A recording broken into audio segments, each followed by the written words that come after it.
Pemirsa, berhati-hatilah saat berkendara. Satu orang tewas dalam kecelakaan antara mobil pickup dengan truk tronton di Tol Cipularang, Purwakarta, Jawa Barat. Sopir mobil pickup tewas di lokasi usai terjepit bagian depan kendaraan.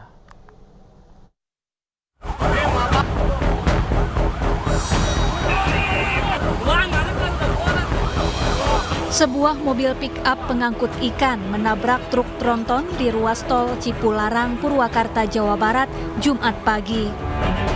Korban yang merupakan pengemudi mobil pick-up tewas setelah terjepit bagian depan kendaraannya yang ringsek. Setelah membuka pintu depan, petugas berhasil mengevakuasi korban.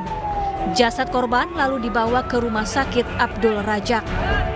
Kecelakaan maut ini bermula saat kedua mobil melaju di jalur yang sama, yakni dari arah Jakarta menuju Bandung. Tiba-tiba mobil pick-up hilang kendali, lalu menabrak truk tronton di depannya.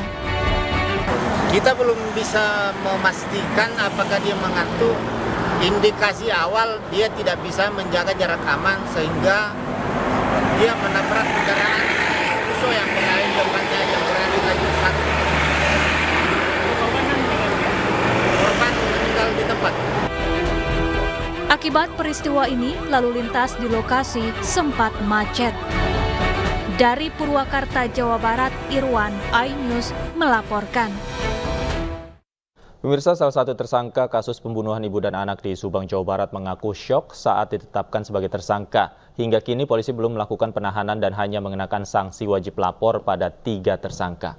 Pasca ditetapkan sebagai tersangka pembunuhan ibu dan anak di Subang, Jawa Barat, Mimin Mintarsih, istri muda Yosef dan kedua anaknya hanya dikenakan sanksi wajib lapor seminggu 2 kali oleh polisi.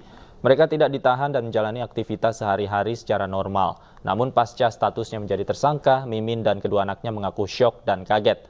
Ia mengaku tidak terlibat sama sekali dengan kasus pembunuhan tersebut. Sangat shock dengan kejadian kayak kemarin, padahal saya dan anak-anak itu tidak ada keterlibatan dalam kasus ini. Kami di sini nggak ada kenal sama Danu. Tahu Danu itu waktu pas Danu di TKP digigit anjing, itu aja. Tahu waktu itu, cuman waktu itu. Cuma satu kali ketemu. Satu kali, iya.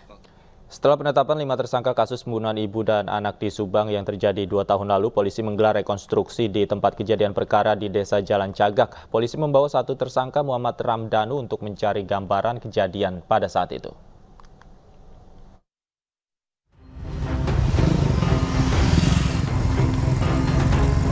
Direktorat Reserse Kriminal Umum Polda Jawa Barat menggelar pra-rekonstruksi pembunuhan ibu dan anak yang terjadi 2 tahun lalu di lokasi kejadian Kampung Ciseti, Desa Jalan Cagak, Kabupaten Subang, Jawa Barat.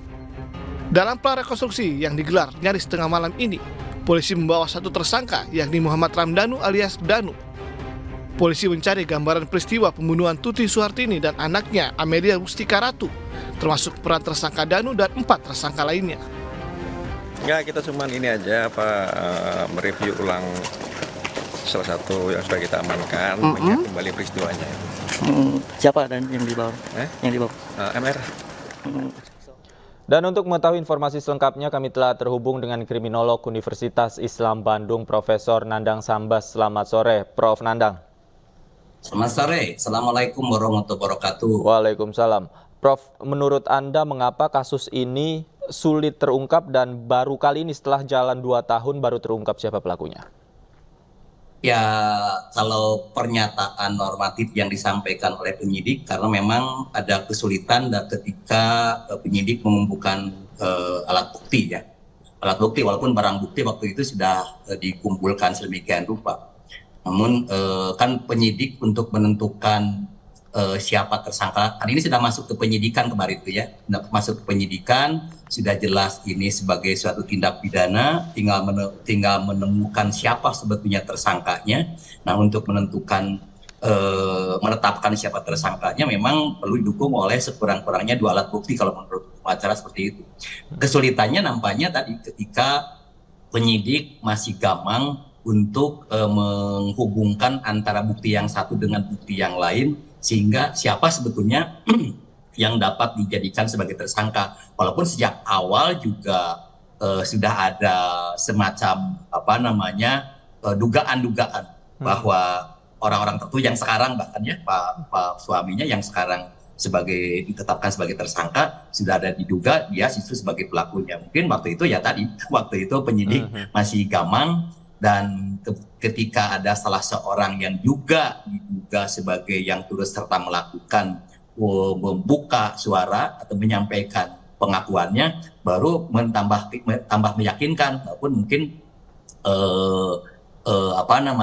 walaupun dengan hanya pengakuan saja sebetulnya kan tidak cukup. Tapi tadi menambah keyakinan bahwa ternyata benar berdasarkan bukti yang selama ini diperoleh, kemudian ada yang pengakuan dari tersangka langsung, walaupun juga tersangka ini ketika dia melapor ke kepolisian juga sekaligus minta agar dia menjadi justice collaborator, kalau tidak salah begitu ya. Oke, Prof. Pertanyaan selanjutnya, mengapa ketika polisi sudah menetapkan 5 orang tersangka, namun ada 3 tersangka yang saat ini belum ditahan, hanya dikenakan wajib lapor? Mengapa? Apa kira-kira pertimbangan polisi melakukan itu, Prof? Ya mungkin karena yang dianggap atau yang sementara yang dinilai sebagai pelaku utamanya hanya 2 orang itu.